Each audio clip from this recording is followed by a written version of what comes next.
Hey there, and welcome back to Crafters Roundtable, the podcast where I get to sit down with individuals and get their experiences in the crafting world. Today's guest is one of my best friends, and I am super excited that she will be joining me. I'm actually here in her studio in beautiful Star Valley, Wyoming. But before I bring her in, please make sure that you're subscribed to the channel wherever you're watching. If you're on YouTube, hit that subscribe button at the bottom right corner. If you're listening to me on Spotify, Apple Music, iHeartRadio, or Amazon Music, please make sure that you are following along with those pages so you can stay up to date with everything going on here at Crafters Roundtable. So, without further ado, I get to bring in one of my best friends, Linda V. Taylor. Now, Linda V. Taylor is a prominent, renowned instructor in the longarm quilting industry. She has made so many contributions to quilting, and I am so happy that I get to be here and talk to her on the podcast about her experiences in quilting. So, pull up a chair and she'll join us.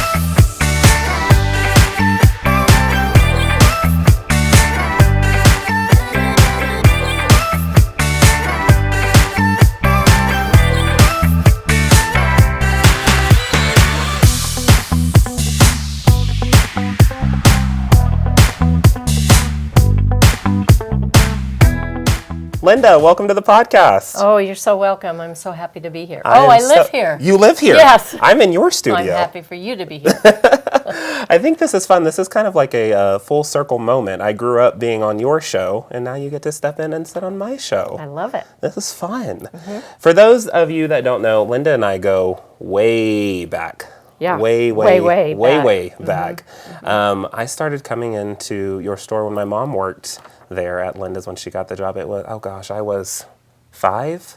Four or five. Yeah. You were little. I was a little youngin'.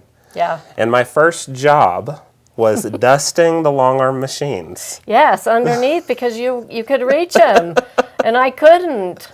I didn't have to. You just gave me the duster and my $1, and then I went in there and dusted. I gave you $3. Oh, $3. But then you asked for a raise. I do. That's very true to form for me. Yes, it is.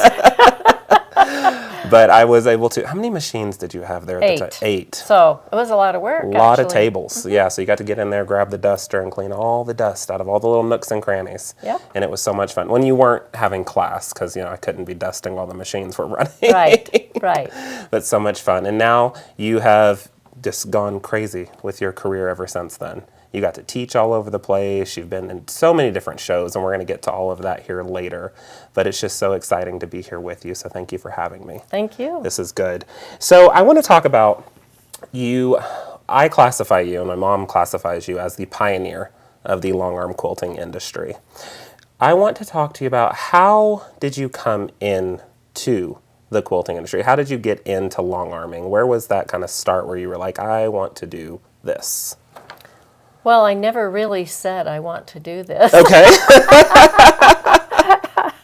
But I was really interested in draperies. Okay. And so I had a drapery business, with my samples, and I would take them around and do people's drapes.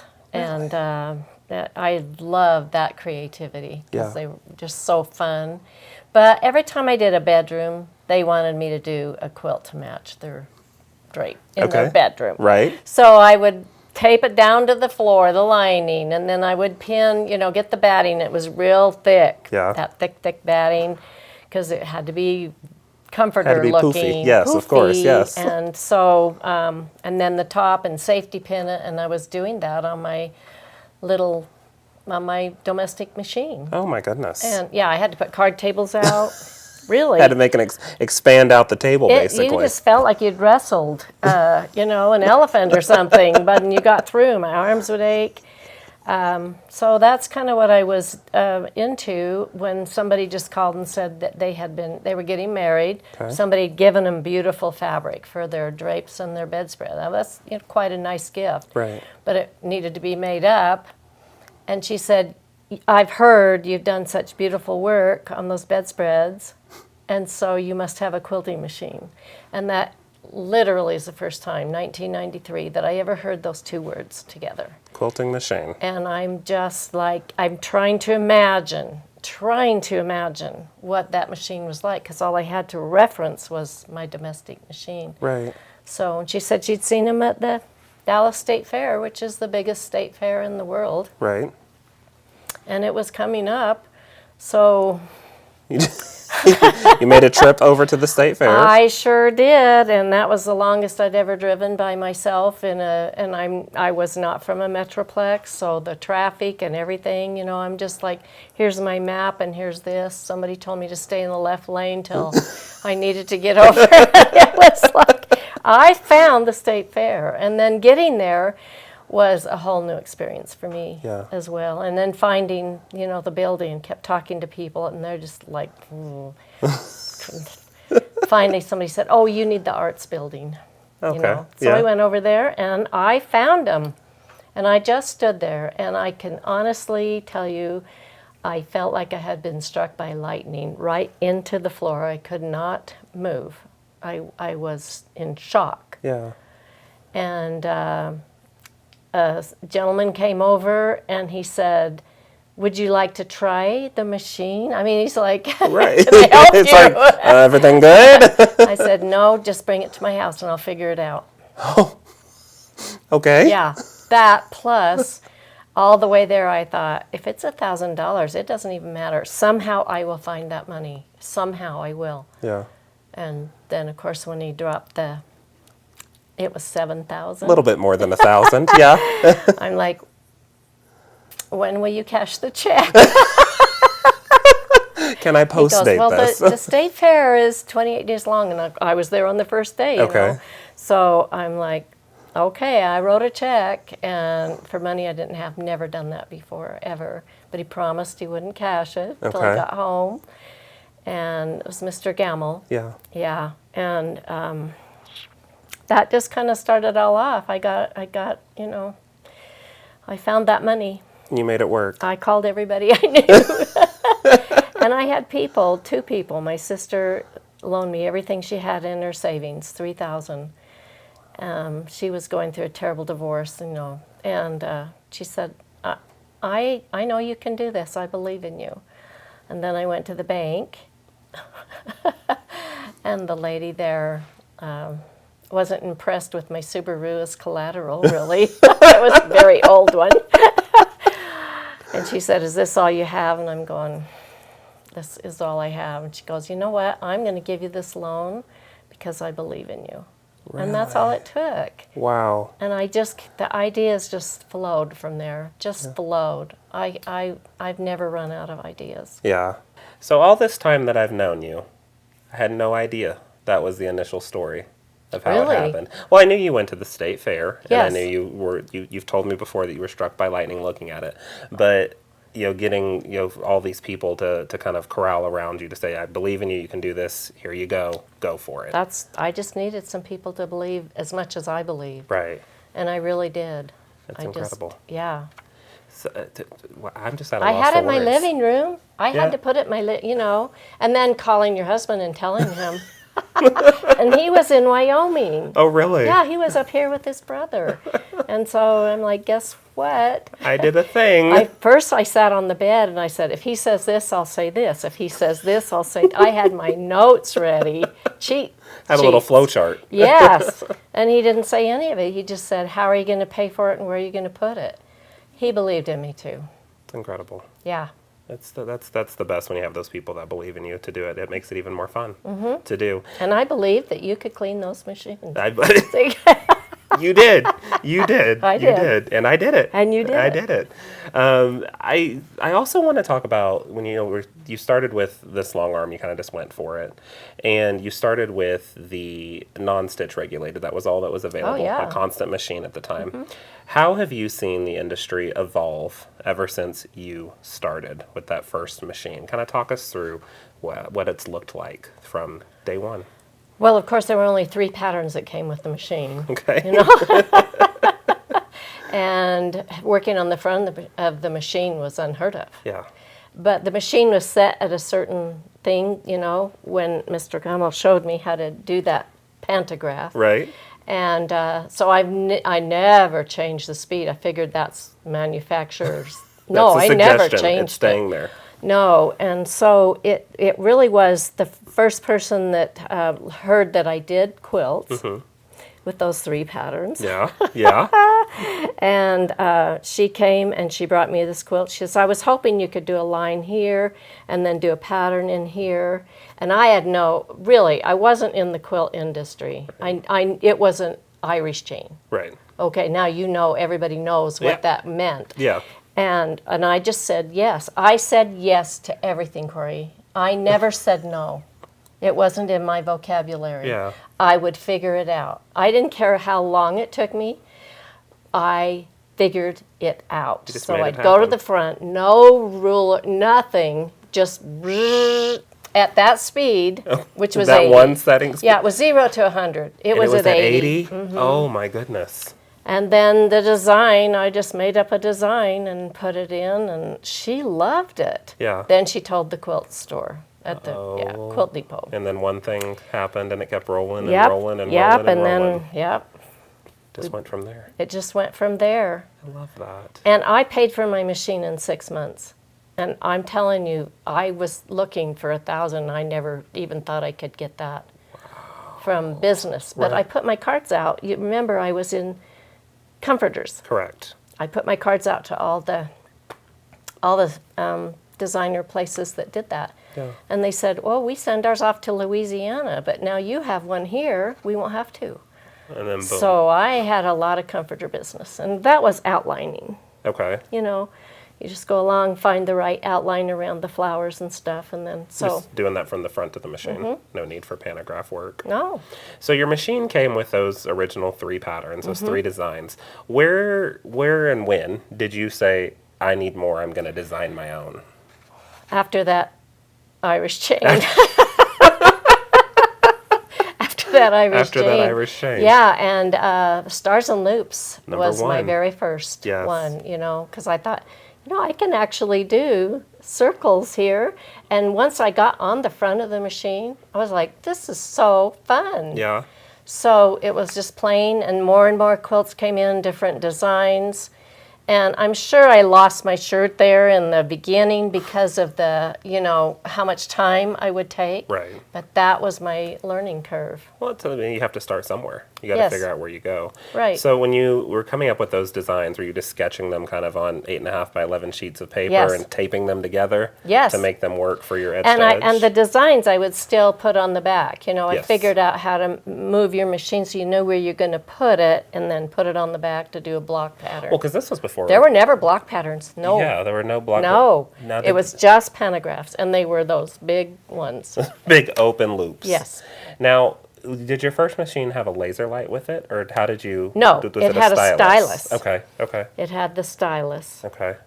So that's what we were using. You just followed directly over that line and kind of hovered over it. Yes. Okay. In fact, one of my employees, her husband, Becky Kemp, her husband really came up with the laser light, because she said, I need it more fine, because then I started developing finer things, and that stylus just didn't work. A little chunky. So he did that and incorporated it into the machine, and that's how it all came about. Then everybody gets it, of course. That's incredible. And you just made it do. Oh, yeah. I love it. So when you started wanting to share your love for these machines with teaching and different things like that, I want to come into where you and I met originally, and that was when you had your store in Melissa, Texas, and you had all these people coming in for bed and breakfast retreats and all this different things like that. How did all of that come about? Where did you say, I want to start teaching people how to do what I do? Because you've been in business for a while, you've been selling the machines, you've been selling product. How did going into wanting to have bed and breakfast retreats or host education events, where did that come from? Where did that stem from? Well, it originally started when I went in and bought a building with a partner next to the Quilt Depot. And that was a beautiful relationship until my partner decided to, she didn't want anything to do with it. And so then I'm in the Quilt Depot. They rented space to me, and I got 6 machines in that space. And the reason I did was because I thought, you know what, people are interested in doing this just like I am, because this is the most fun. Right. And then I started selling the machines as well. You know, I became a dealer for Gamble, and so it just evolved from there. And then the Quilt Depot went out of business. Okay. So I had to find another place, and so we built that center, and I thought, well, people are staying in motels and everything.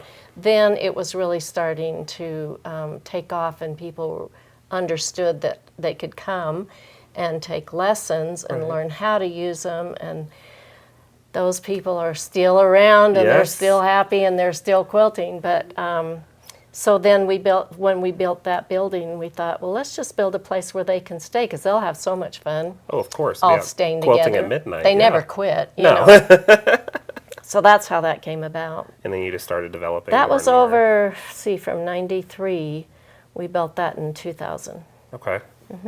So it was about 7 years. All those different things happened. Putting it all together. That's a lot that happens in 7 In the years, meantime, keeping track of all of the quilts that we did. Of course, I hired people to help do quilts when I was inside the quilt shop. Right. And I was one of the very first to ever be in a quilt shop with a longarm.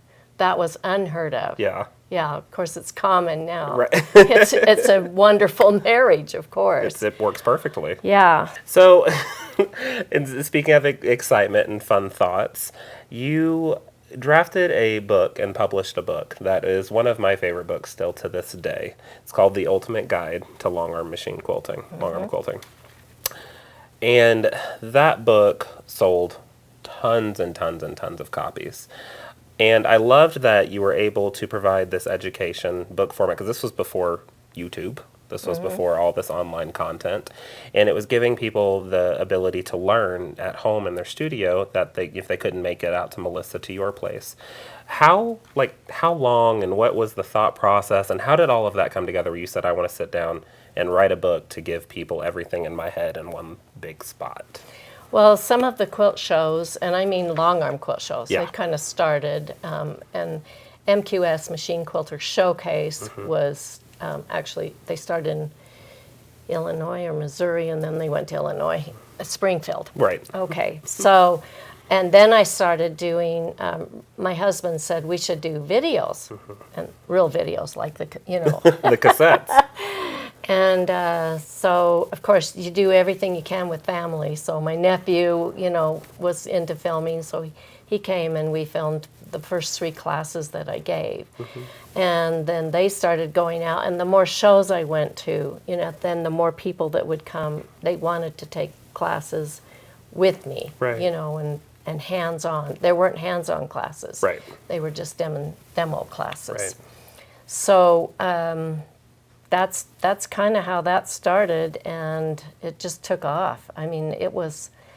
Every year I had an international group that came in October, just before the Houston show, and they would go down with us down to Houston. We'd take them down there, so they had their transportation. Yeah. But I met people from all over the world, and then those were my contacts to go teach all over the world. Okay. So fun. So you just kind of took those, more or less, kind of those frequently asked questions from different shows and different classes, and brought that all together into this book where you could then train others that weren't able to make it to you, to a class, to a show, maybe had a follow-up, even they could take it home with them. They could buy a copy and take it home with them after they spent the week with you, to kind of have that secondhand knowledge and that, or first-hand knowledge even, on what this machine, any machine, can do. Because I love that you wrote that book, and it's not in print anymore. I wish it still was. It's still got so much great content. You wrote it where it didn't matter what machine you had. Yeah, It's it needed to be quilting. that way, It's right? longarm Because quilting. most machines were set up basically the same, Right. with small nuances. But Little different tiny right, things. yeah. So that's the way it had to be. But that started when Harry Wallner, who's no longer with us, but she was very big in the quilting industry, and she had written Trapunto books. She was the Trapunto queen. And she came to my studio, asked if she could come and use my machines because she was on a deadline to get her book done, and she couldn't get them done on her little machine. Right. She said, I know I can just come and get them all done. I'll probably spend 3 days. And I said, absolutely. Right. Because I'd met her at show. She was just the most lovely person. Well, she spent 17 days with me. Oh my gosh. Yes, and we had so much fun. You know, me teaching her, her teaching, and she says, you got to tell people there's a learning curve here. If they're used to doing this on their domestic machine. It's completely different, yeah. It's completely different. And that's why it took her longer, because she had to get used to, you know, not moving here, but moving the machine. You're not moving the paper yes. anymore. Yeah, she said, I thought I could just come in here and do this. She said, I'm really good. I said, I know you are. So she got me the contact with CNT Publishing. Okay. And said, you got to include her. You're missing out. So, yep, had the very first longarm book. You know, others have written since then different things. But yours is the best. Of course. It is the best. Of course. I love it. Thank you. So we talk about kind of the evolution and the evolving of the long arm quilting industry. You started with, you know, VHS and with books and with, you know, pantographs and different things like that. You've now kind of sprung into the online arena. You've been doing that for quite some time. I've been on your show a few times, and the one that you're most prominently known for is Best of Both Worlds, which is on the Gamble YouTube channel. Talk to me about how you've seen a positive impact of this show. And I don't know if you read the comments, but the comments are beautiful. The people are very excited. They're very thankful because a lot of people can't make it out to shows or to events anymore. No, and so it's changed a lot. A lot. So how has that show been impactful, not only for you, but for everyone in the quilting community? Well, that actually started when Mr. Gamble said, you know, why don't we have you do a TV show, you know, or be on a TV show. Right. So I was on several others. Shar Jorgensen was really popular. I was on many of hers. I think like 60 episodes of hers, and Alex Anderson. Yes. And he said, we just need a show of your own. So he really started that, and I think we did 3 series. And then the TV sort of went away for everybody. Yeah. Everybody turned over to the online. Right. And so we had Linda's longarm quilting that we did online, and it was, I just loved it. I just loved it. And doing the show still for Gamble is just really, really amazing for me. Yeah. Because it just keeps me alive. Yes. And vibrant, and thinking of what do they need to see, what do they want to see. Right. And I'm excited about everything because, and I've decided, you know, at my age, I'm almost 76, the passion is so still there. Yes. When I'm on the quilt, I don't eat, I don't drink, I don't do anything. Rick's got to come pull you from the machine. Oh, he's like, did you not hear the bell? Yeah, no, I didn't hear the bell. I just, I truly, from the minute I got that machine up to today, I still have designs in my head. I dream about them. I all kinds of things. We were sitting up at the kitchen table yesterday, and you had mentioned that you had a dream about designs. Not this even, but you'd had one before about designs, and you were like, oh, I got to do this.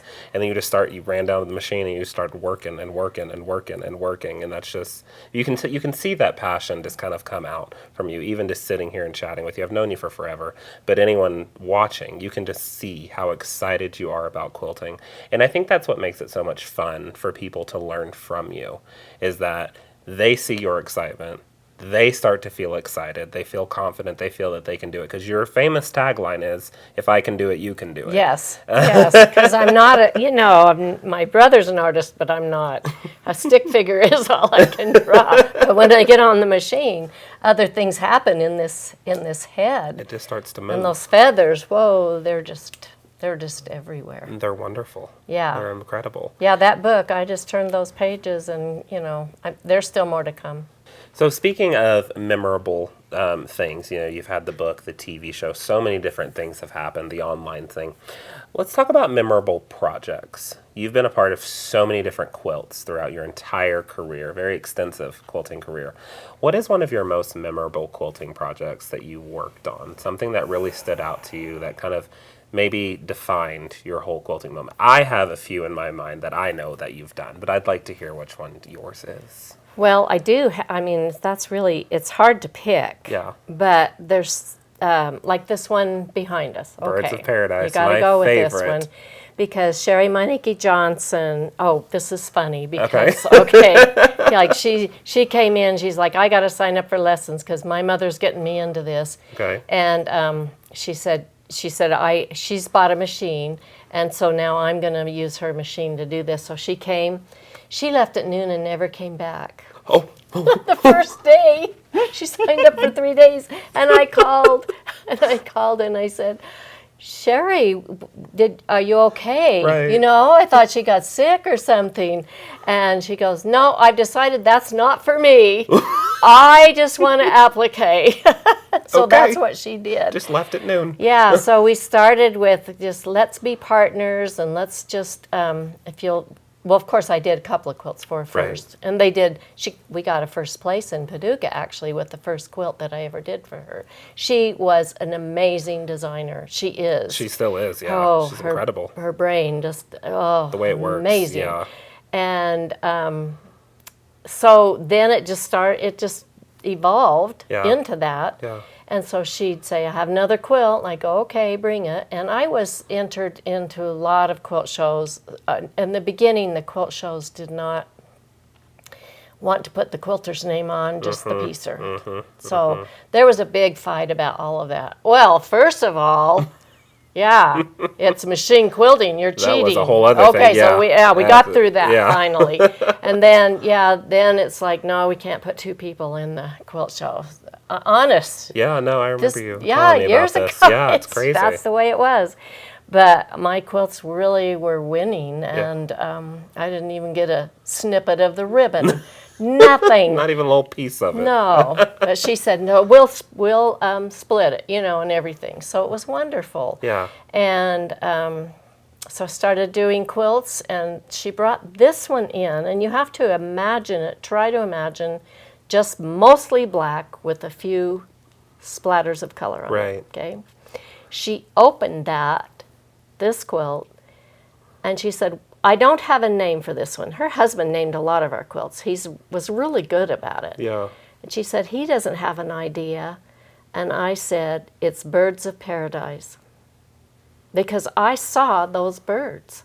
The quilt started talking to you. Yes, right away. And it doesn't usually happen until I get it on the machine. Right. That's when the quilt talks to me. Right.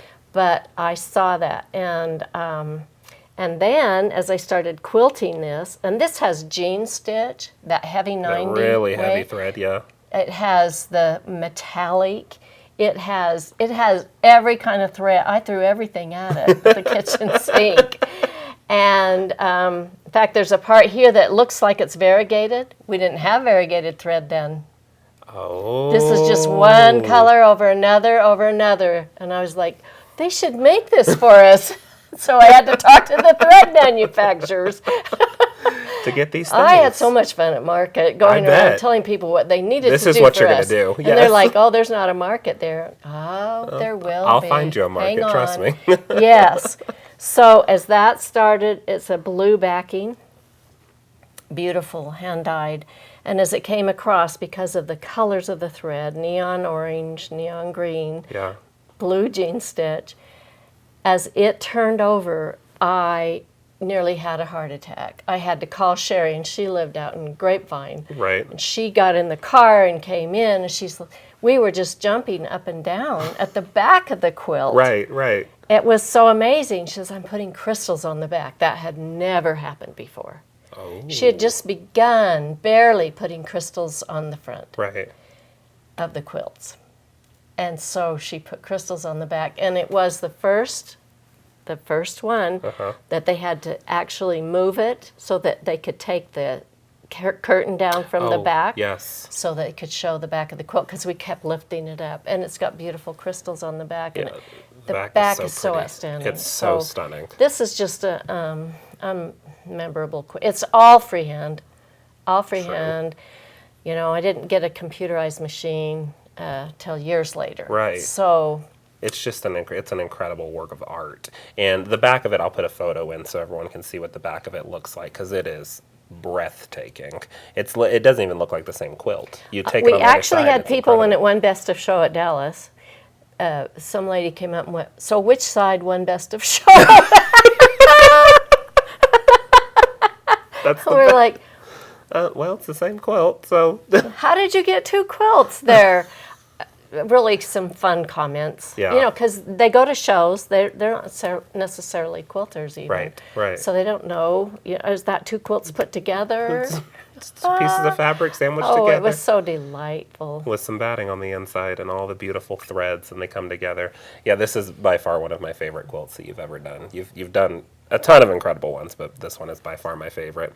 Another memorable one that comes to mind, and I remember you working on this one, was the Last Supper quilt that you did. Yes. Can you talk to us about how that came about? Because that quilt was massive. And you Yes. and you were sitting right over it. 16, well, it was 14 feet long and, or 12, It was long. it It was maxed big. out the machine. Yeah. And I had 14-foot machine. Yeah. So, and 6 feet tall. Yeah. Well, that was Dr. Don Locke, who lived in Waxahachie, Texas. And he wasn't a quilter. He had tried to do just a little wall hanging of him and his wife. Okay. You know, he was really interested in the pixel thing. Yes. That's what he was interested in. And he went to the Dallas show, and he said, "Your name was I think I had 33 quilts in that show that year." Oh my gosh. You know, with or without my name on it. That's the case. But they were there. But they were there, and many of them were winners. And he came into the shop, and he just said, I looked over, I said, "Can I help you?" And he goes, "You're the one to do my quilt." And I'm like, okay, I do quilts, yeah. And he goes, "No, this is going to be he didn't have the quilt or anything. Okay. So this is going to be a really special quilt. It's going to be the Last Supper." And I thought, well, we'll just cross that road when we come to it. And so, you know, I said, "Sure, absolutely." And then it was about 6 months later, he came in. He had 3 feet in the middle done with Christ. Okay. And they were half-inch squares. Half-inch squares finished. Wow. And I thought, I'm still not worried because he's old. He was old then. He was a retired dentist. Yeah. And you know, I just thought it would never happen. Right. And then about every 3 or 4 months, he would come in again, and he'd added more. Finally, got one whole side done with all the disciples on one side, and I started to just maybe sweat just a little bit. You're like, this might happen. He's really picked up speed now, you know. And then one day he called and said, "I have it finished. I'm bringing it in to you." Oh, wow. And in fact, when he came in, he said, "I had just the top appraised, just because." Yeah. And it was $50,000 just for the top. And that was years ago. Oh, wow. So then, okay, no pressure. No pressure. No, oh, sure, just put it on the machine. I'll 50,000. Go ahead. So when I put that on, well, we had taken pictures, so I had to draw on the pictures.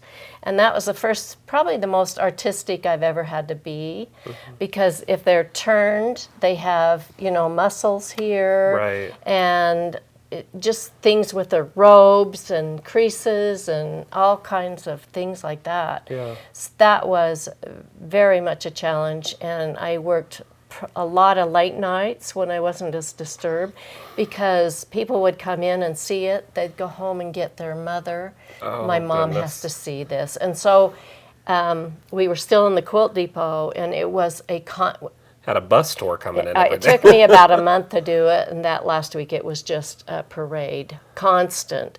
And my employees, that's all they were doing was Just leading people directing through. people around. Please don't talk to her, And I'm trying to quilt, and Right. my whole life, I've like, man, if I could just quilt. And we've talked about this. Yes. Just let me quilt. let Just me leave quilt. me alone. I don't want to do any of the business stuff. I don't want. I just want to let quilt. me quilt. Give me the thread. And I was complaining in my prayers about that. I'm like, I need some time. Yeah. And the Lord, in no uncertain terms, told me that I wouldn't be the same quilter if I didn't have disturbances with people, that people were my business, not quilts. Fair. And so I quit complaining. I did. But Christ has one hand up and one hand down. So he has my lifeline, in case you're wondering, on that quilt. On that quilt. On that one. Yes. And I remember you talking to me about it when, obviously not when you were doing it, but later on when we chatted about this quilt, that there were some points where you had to take it off the frame and hang it up and get far back from it to see if you were getting the right effect on it. I did, as it was turned sideways, Yeah. and my neck got a crink in it. And so, because it's 6 foot, Right. not sideways, Right. And on the where you roll it up on that roller, that thing is that. I have pictures of it. Wow. Huge bundle, because you got to think of all those little squares. And so I said, I just got to turn it because my neck is just killing me. Yeah. And then they put it up, and it gave me a whole new perspective. It's like it was a completely Completely different quilt. different quilt. Yeah. It was awesome. So it just gave you time to really back up and go, okay, I'm on the right track, or maybe I should attack this part a little differently, because it was still absolutely stunning. You And really that quilt has a life of its own. It's so He's taken it. He doesn't send it. He goes with it Oh yeah. everywhere. It's been around the world. Yeah. Probably 1 million people have seen it, at least. And you Really, quilted from it. all. And churches. He does it in churches. Yes. And I'm not sure where it is now. I think it is, I don't know. Probably at home with him. I don't know. I should find that out. You should. But you should. yeah, they became very good friends, him and his wife. It's awesome. Just lovely, lovely people. With that beautiful quilt for it to come together. And he got really mad because at one of the big shows, I won't say which one. Okay. Yeah, it's there, Yeah. and my name isn't even on it. So he wrote it. And the lady that's in charge of the show came to me and started bawling me out for writing my name on it. I said, I didn't write my name on it. I said, but why didn't you put my name on it? He gave you all the information. Right. She goes, you wrote your name. I said, no, I didn't. You'll didn't write have to it. find somebody that did. Yeah, check the cameras. It wasn't me. Check the cameras. It wasn't Isn't that me. something? That you couldn't have your name displayed with it. No. That's crazy. It was a very big, huge honor Oh yeah. to quilt that quilt. It was absolutely stunning. I'm going to try and find a photo of it and put it in, because there are photos of it still online. So I'll try to put that in so everyone can see. But you did all of that freehand. Oh, yes. All of it was Oh, freehand. yes. So, we're talking about the evolution of everything that's happened within the long arm quilting industry. Now you have a computerized machine. How has the new technological advancements of quilting helped you expand and kind of stretch the boundaries of what your creative mind was doing freehand? Because now you're digitizing patterns and coming up with all sorts of things, and then watching the machine quilt out what you have created. What's that feeling like? How has that helped? How has that inspired you even further? Well, I don't think I'd be able to do as many quilts, Yeah. if I didn't have. And now I've upgraded to my Ascend, so I'm like, it goes even faster. And the patterns I use are my own patterns. Yeah. And my husband digitizes them, so if I have a special little area on that quilt, Yeah. and I want something really cool, I just design it. And then, of course, I share it, so Right. everybody can, Linda sells them. Yes, and we do. Everybody can use those in those little special areas as well. But it's still gives me the creativity to know, and I know my patterns well enough to like, I'll get that one. that will be perfect for there. That will take a long time. I don't care. I don't care. It's going to work. I just watch the machine. And but really combining it with the freehand. Yeah. I hate getting away from the freehand because my hands still want to do feathers. It's just like, please, and stitching them I have to be on the quilt. I have to have something there on the quilt. Freehand as well. Well, there's definitely some things, and as I expanded my freehand knowledge, because I started straight on a computerized machine, wanted nothing to do with freehand, and you talked to me a bunch. You said, Corey, you got to do freehand. You got to do freehand. You got to do freehand. And now that I'm doing it, I'm like, oh my gosh, why wasn't I doing this before? But there are a lot of things that are easier and faster to do freehand than having to program it into your machine. You have a little place? Gosh, I can do that. Yeah, and go to town. And see, I was resistant to the computer. You were. I was very resistant. You were very resistant. I could have embraced it at least 5 years before I did. But it's just that, I don't know. And it's not what I was teaching either. Yeah. I mean, teaching people how to do all this stuff freehand, and then, and then I have the same problem. We're cheating if we use that. Yeah. So then I looked back and I said, remember those hand quilters that said you were cheating if you were using the machine? And then those that were using the domestic said you're cheating if you're using a long... Yep. I mean, it just evolves, doesn't it? Right. And so, no, I've totally embraced it. And I can do so many quilts, I have 2 machines that I work with now, and wonderful. You're still doing all of the incredible things. I think a lot of people kind of hit a roadblock with the computerized quilting because they think you're just, throwing it in and hitting a button and hitting go. Oh, and that's not the case. No. If only it was just hitting a button. And I know how they feel because that's how I felt. You Right. guys are just using your computers. Right. That's nothing. Right. No, it's something. No, it's really an art. Yeah. And some people are afraid to do freehand. That's okay. They can do. Everybody finds their comfort zone. It's so cool. Yeah. But there's an awful lot to learn with it. Yeah. Just because it does that design, it's the placement and the choosing and everything. Factoring in the shrinkage of the quilt, Everything. and batting and thread. There's so many different factors that come into it. I love batting too. Batting is the best. We've got all the great Hobbs stuff around us. It's so beautiful. So I want to chat with you. We've talked about this amazing career that you've had, all these amazing quilts that you've done, all these machines you've been on. For someone that's listening or watching the podcast right now with us, what is some advice that you would give someone that is wanting to get into quilting, that's afraid to take that step? So looking just kind of in some inspiration for an aspiring quilter. Well, I don't know. I had to make a choice early on whether I would continue to be interested in the piecing applique. But I found this was my passion. So I think you have to find what you really love. Right. Some people just really love the piecing, and I understand that. The angles, the curves, the textile, the touching, the blah, and they're just always making quilts for other people. Yeah. It's always for somebody else. Once in a while, they'll do it for themselves. Right. Still today. Yeah. Oh, yeah. It's for her. It's for her. She's got cancer.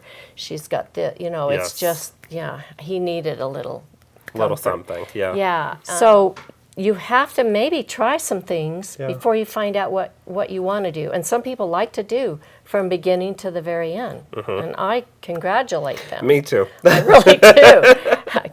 You like to piece too. See, I don't know what you're going to do, Corey. I really enjoy the quilting more of it, but so, and then be ready for what takes you. And I used to teach so many, thousands and thousands of students, okay, really, seriously. Oh, I know. At one show, I taught 1,100 students. Oh my gosh. Yeah. At Houston? Oh, at MQS. At MQS, when it was going really strong.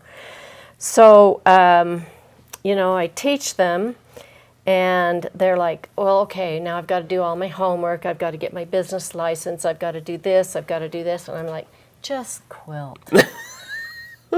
Did I do that? No.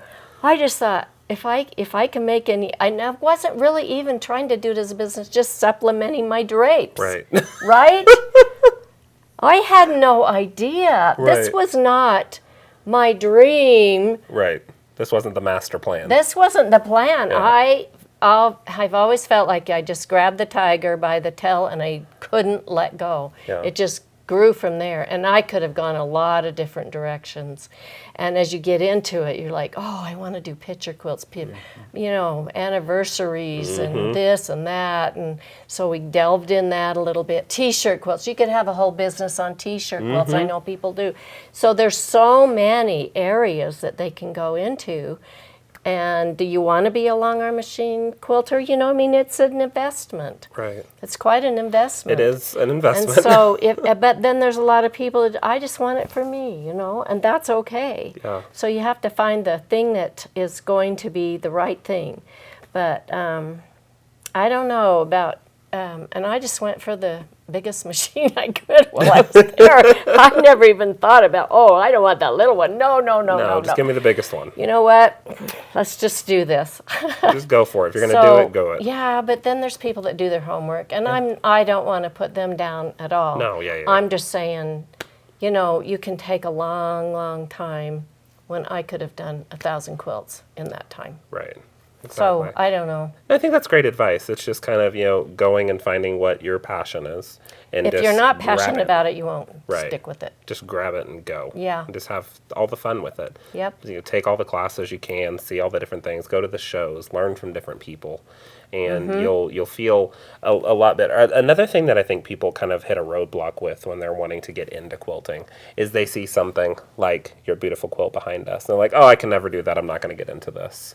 And I think that's a false expectation of yourself. You don't have to see these show. I mean, this wasn't the first thing that you ever go did. to You be know what I mean? inspired, but I was never inspired because I didn't have quilt shows to go to. Right.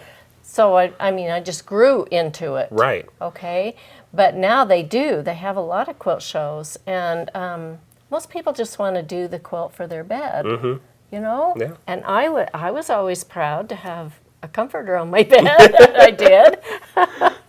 So you just have to look at your needs. Yeah. And don't worry about the budget, because it will come. The budget will work out. The budget will work out if you're passionate. If you're passionate about it. about If lightning has struck you, at the Dallas, Texas State Fair. yes, wherever you see the machines, Yeah. then you're ready. You're good for it. That's awesome. So I have one last question for you. When we're looking at future endeavors, you told me, you know, you're in your 70s, and you've told me, you know, this whole week I've been here with you that you're working on all the quilts that you can and doing all the digitizing.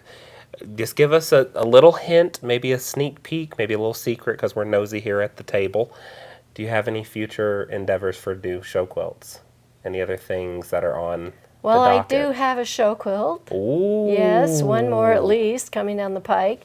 Sherry did it. It's and I remember the first time I saw it. Yeah. Which was years ago. Yeah.